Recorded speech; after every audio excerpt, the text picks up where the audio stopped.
Здравствуйте, друзья! Сегодня мы в Катании, во втором городе Сицилии.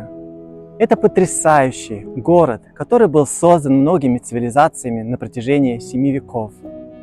Это город, в котором родился Винченцо Беллини, композитор, и оставил свое творчество всему миру.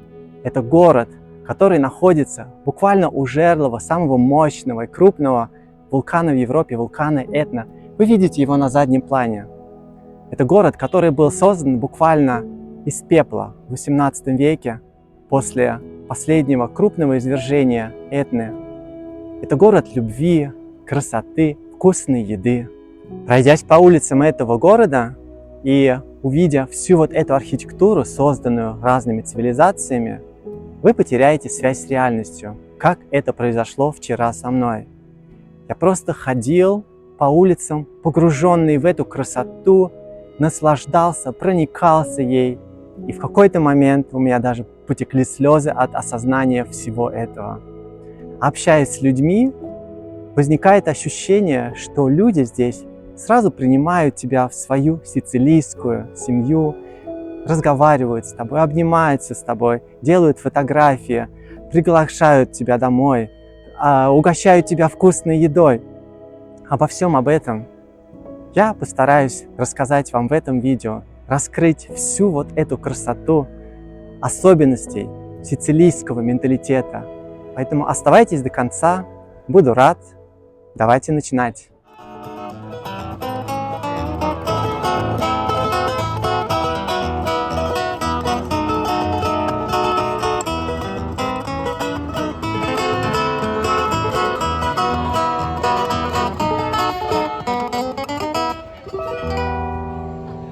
Рано утром направляюсь из своего жилища исследовать центр города.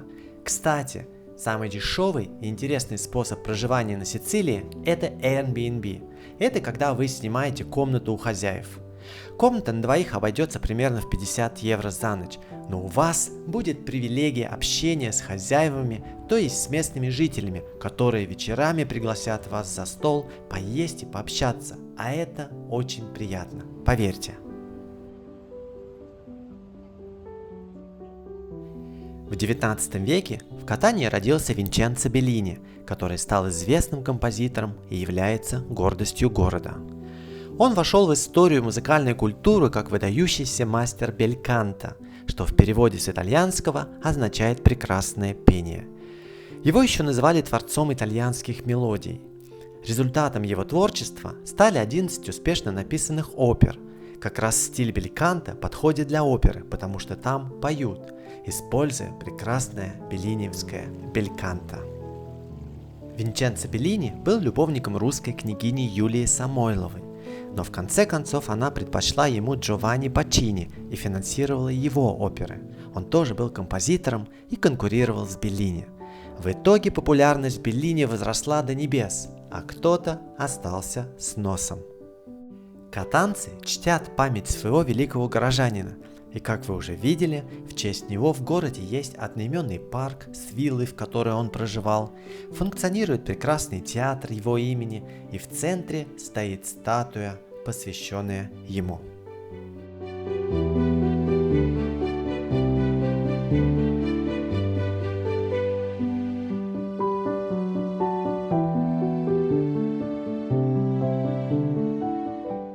Прогуляться по улице Crociferi – одно удовольствие. На ней изобилует архитектура в барочном стиле, имеются соборы, арки и уголки с уютными кафе. Там ко мне случайно подошел местный дедушка и начал мне что-то рассказывать на сицилийском. Я ничего не понял, но его желание поделиться со мной и сердечная теплота проникли в мое сердце.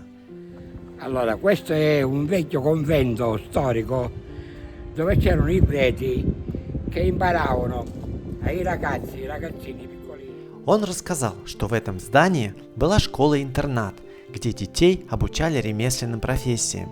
Дети вырастали, приобретали профессии и выходили из стен этой школы в большую жизнь. Окей, muchas gracias. Ciao.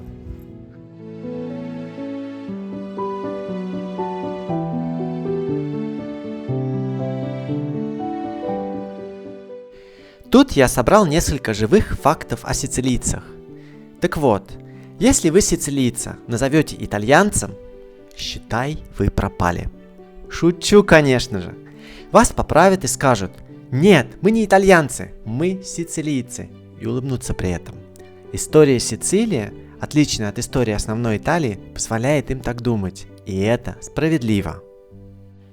Когда итальянцы разговаривают, они используют язык жестов, по-простому сказать, машут руками во все стороны.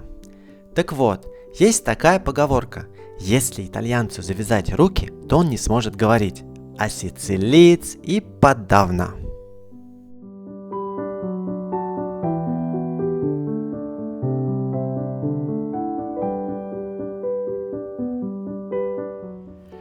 Проходя дальше по улице Крочифери, выходишь на площадь Святого Франциска Ассизского, в центре которой на внушительном постаменте стоит памятник кардиналу Джузеппе Бенедетто ду Смету, прославившемуся в XIX веке своим милосердием. 2 раза я выходил на эту площадь, и каждый раз возникало какое-то внутреннее чувство восхищения от увиденного барочного изобилия в архитектуре на этой площади.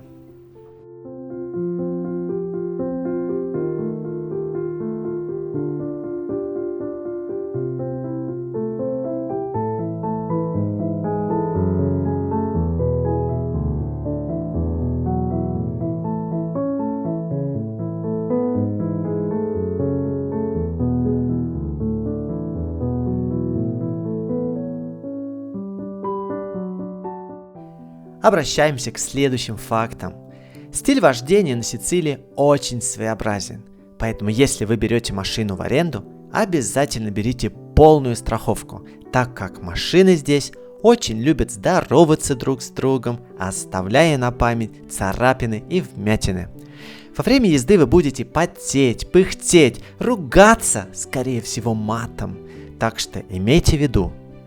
Друзья, а так выглядит каждая первая машина на Сицилии.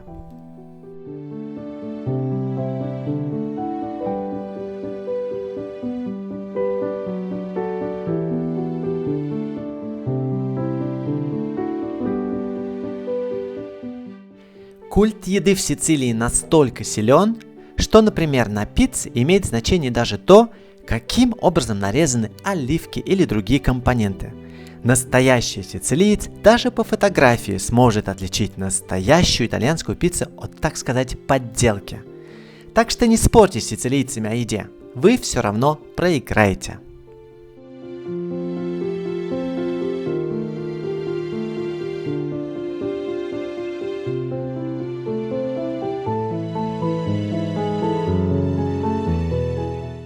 Все дороги Катании ведут в одно место, к Соборной площади. Здесь находится мэрия, собор Святой Агаты, кафедральный собор и монумент слона, который является символом Катании. Про слона есть такая история, которую мало кто знает. В 17 веке Катания была почти полностью разрушена после крупного извержения вулкана Этна. И слон – это все, что осталось от города.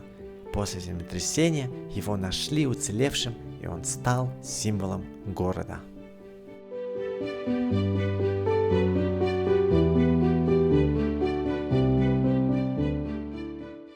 Соборная площадь Катании изобилует архитектурными ансамблями, поражающими глаз.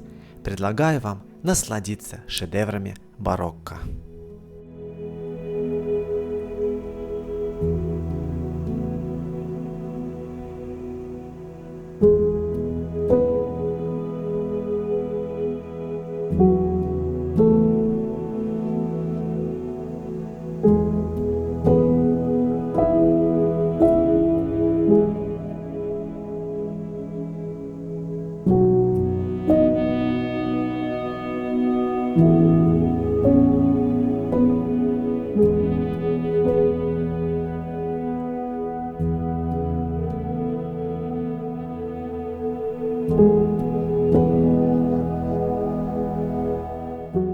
Находясь на Соборной площади, обязательно зайдите в собор Святой Агаты и поднимитесь на смотровую площадку за символическую стоимость. Оттуда вы увидите центр города с высоты, морской порт и прекрасную Этну. Особенно все это красиво в лучах заката. Также в это время не очень жарко и очень приятно.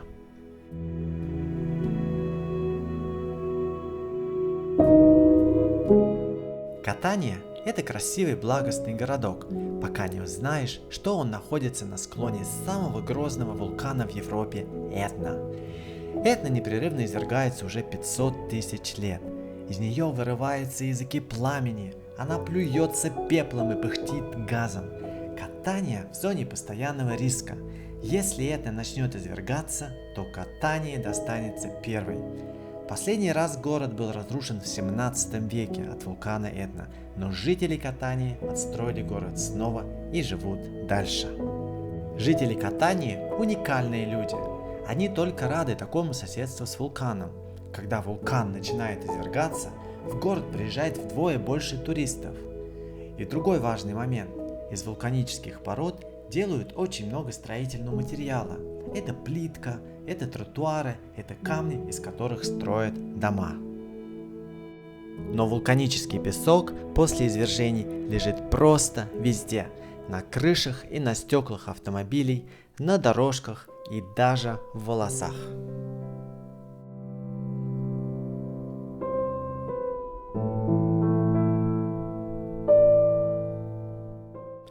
Когда я рассказывал местным, что я был в Сан Берилло, они крутили у виска, и вот почему. Ранее это был квартал, где было много борделей. Его называли кварталом красных фонарей. И контингент там собирался, мягко скажем, странный или часто опасный. Район даже приобрел статус самого большого квартала красных фонарей в Средиземноморье. При этом нося имя первого епископа Катании и основателя христианской общины Святого Берилла. Власти решили очистить это место, и в 1958 году все бордели были закрыты. Но это не изменило тот факт, что это место оставалось зоной свободной любви.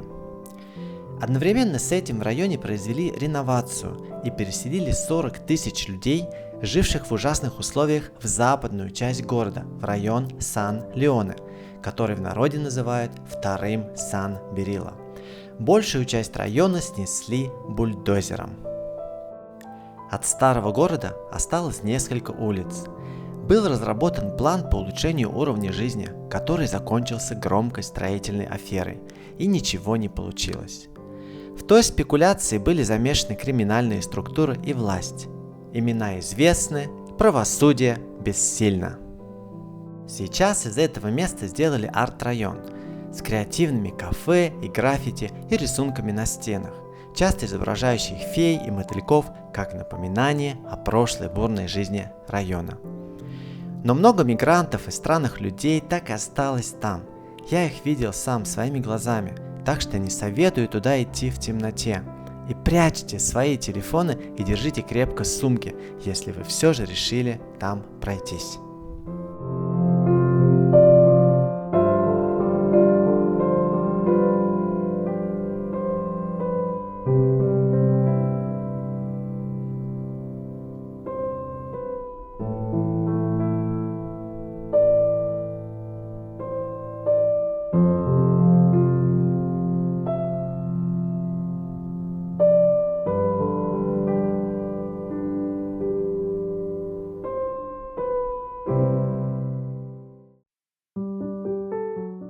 Мусор – это бич Сицилии.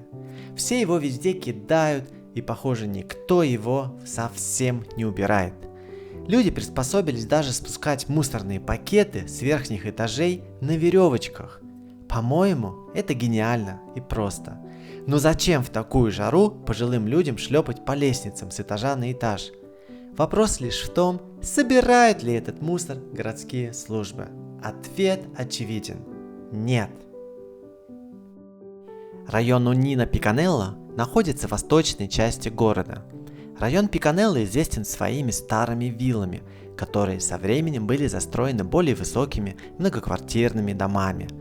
Здесь преобладает каменистый берег, сформированный несколько веков назад из застывшей лавы, так что пляжи организованы прямо на вулканических камнях. Или можно купаться просто дикарем на камнях. Здесь я прогуливался со своим другом Энио, который живет в этом районе.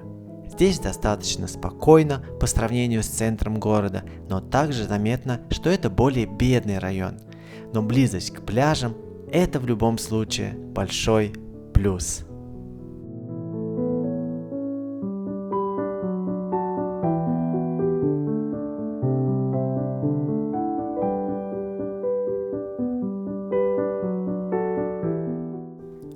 Везде в городе можно увидеть головы, сделанные в виде цветочных горшков.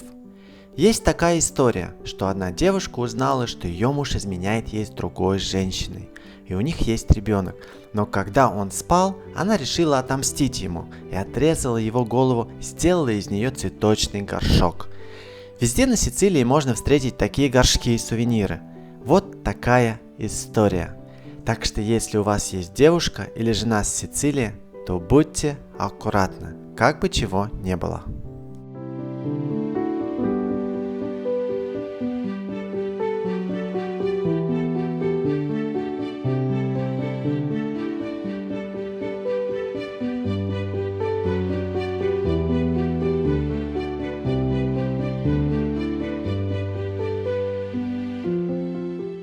Замок-Урсино находится недалеко от главной площади Катании. Кастелло-Урсино – один из главных исторических объектов и культурных центров города. В переводе название замка означает «замок над заливом». Представьте себе, что до середины 17 века крепость стояла на отвесной скале. С одной стороны ее омывало море, а с другой защищал глубокий ров. В результате сейсмических процессов замок оказался отдаленным от моря на 2,5 километра. Сегодня замок Урсино – одна из наиболее посещаемых достопримечательностей Катании.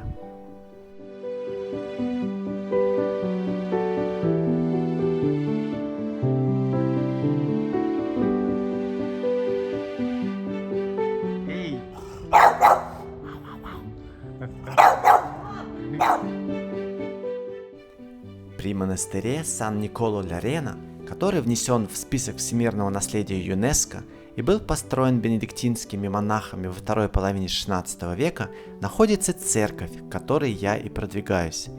Этот монастырь считается вторым по величине аббатством Европы, после португальского монастыря в Марфе. Так вот, на купол этой церкви можно подняться также за очень символическую плату и покайфовать от видов старой доброй Катании.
В городке Ачериале, вблизи Катании, мой друг Энио приучал меня к обыденной местной еде в красивейшем ресторане, расположенном на воде. Для меня это было своего рода испытанием. То одна ракушка выскальзывала у меня из тарелки, то я не знал, как и что есть, но все же самое сложное это было съесть сырую мидию, политую лимонным соком. Но я справился. Честно говоря, вкус был так себе, как будто съел немного тины. Может быть, это дело привычки. Ссылка на ресторан под видео. Настроение было такое, как будто бы я был в центре праздника, потому что за соседним столом, как я выяснил, некий Джузеппе праздновал свое 80-летие со своей семьей. И там были музыканты, создававшие незабываемую атмосферу счастья и участия. В какой-то момент мы даже немного общались, и я поздравлял Джузеппе на всех языках, какие только знал. Меня переполняло счастье от всего происходящего вокруг. Нам даже подарили бутылочку шампанского. Было классно.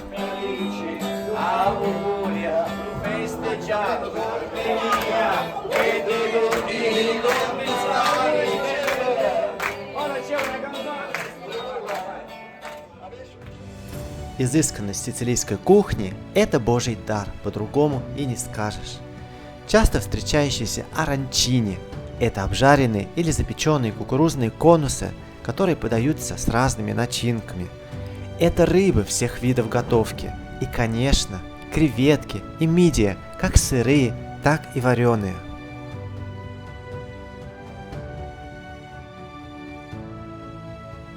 К завтраку подается гранита.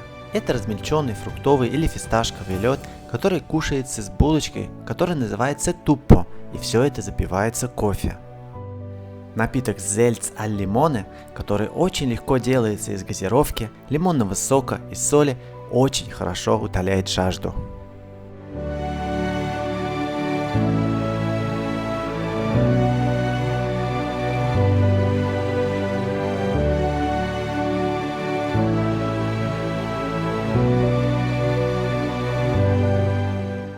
Посмотрите, а у кого-то на ужин будет осьминог. Здесь можно найти морских гадов, от громадного тунца до самых экзотических морских существ: рыба-меч, кальмары, осьминоги, мидии, рапаны, и все это свежее. Сицилийцы говорят, что на прилавках лежит только то, что еще ночью плавало в море, а к обеду оно уже будет считаться несвежим.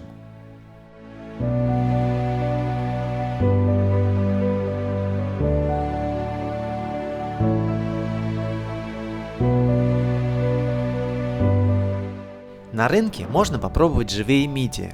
При вас вам ее откроют вот таким нехитрым способом.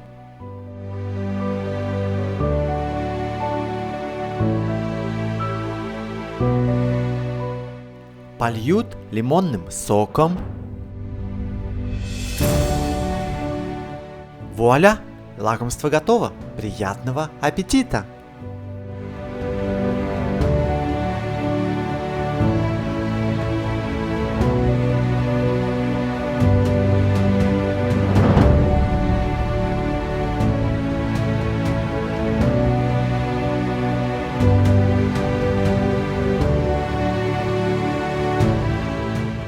В общем, сицилийский рынок – это такое место, где продавцы соревнуются друг с другом.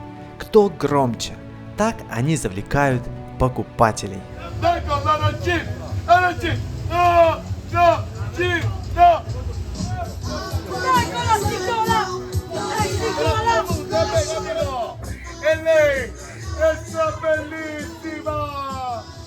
В общем, местный рынок – это такая смесь всего, где тебе точно не дадут заскучать. То привлекающие покупателей громкие продавцы, глаза разбегаются от обилия морепродуктов, то где-то громко играет музыка, а кто-то просто по рынку едет на мотороллере, разгоняя толпу. В общем, здесь вы окунетесь в атмосферу, которая живет только на Сицилии.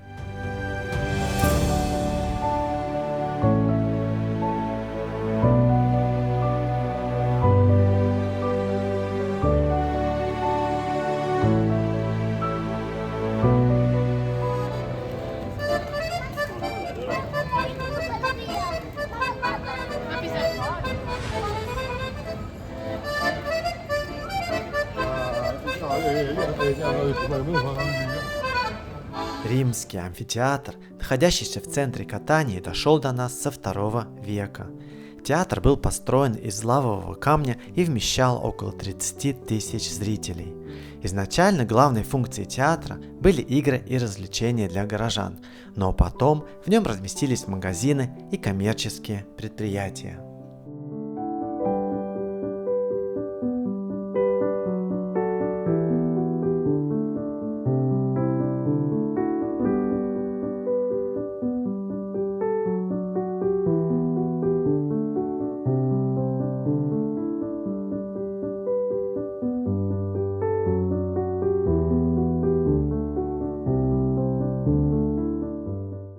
Катания – это город, в который можно быстро влюбиться и действительно оставить там часть своего сердца, несмотря на грязь и разруху.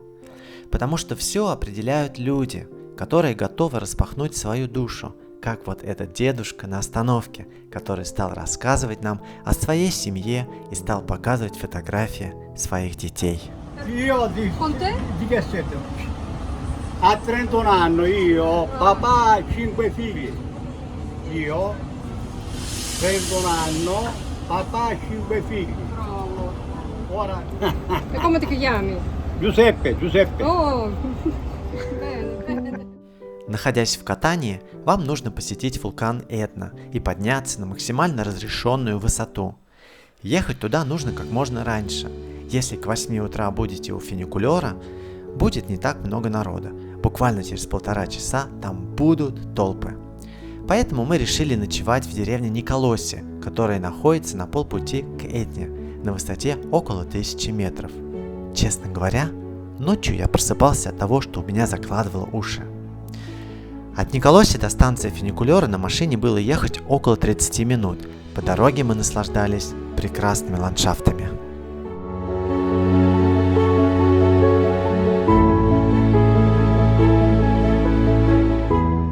Далее на фуникулере мы поднялись до высоты 2500 метров.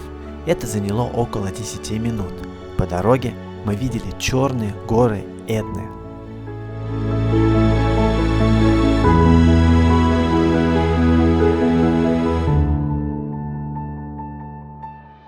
С этого уровня до 3000 метров мы поднимались на специальных автобусах, которые едут буквально по проложенным по лаве дорожкам.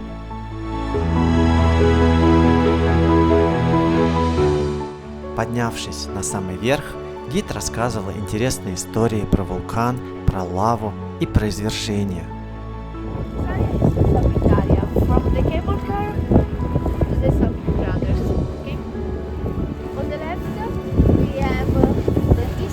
Of Sicily, from Syracuse or to Messina.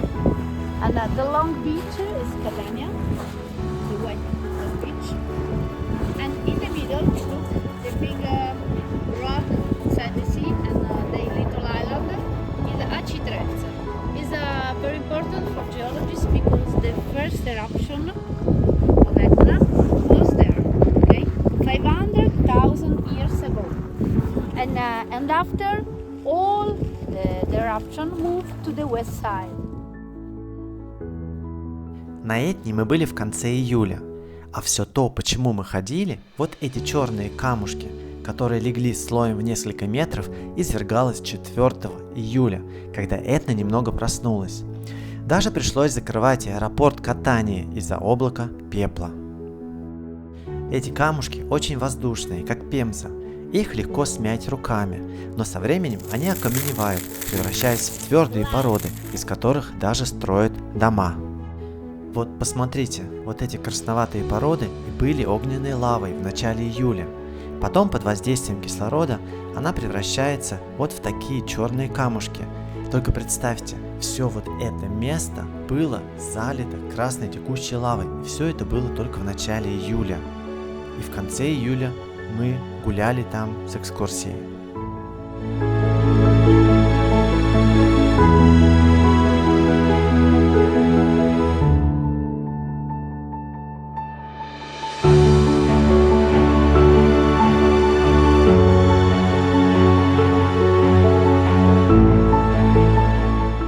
Находясь там наверху, буквально каждые 2 минуты можно было услышать взрывы Этны. Это было потрясающее чувство. Такой момент мне удалось поймать на вот этом видео в начале.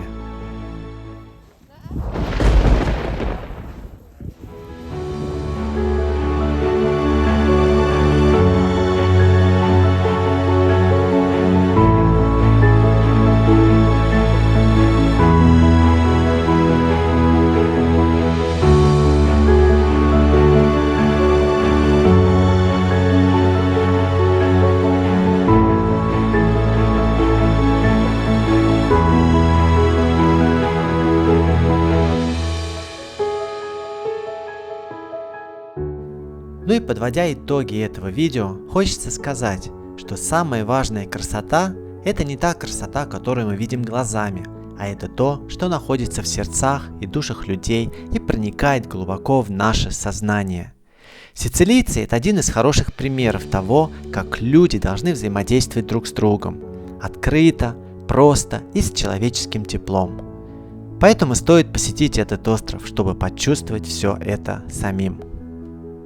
Ну а я заканчиваю это видео, и сейчас самое время напомнить вам подписаться на канал и поставить лайк этому видео, и конечно же написать сочный комментарий к нему, ведь ваша активность и обратная связь – это то, что дает жизнь и мотивацию такому блогеру, как я. С вами был Алексей Гуляев. Пока-пока!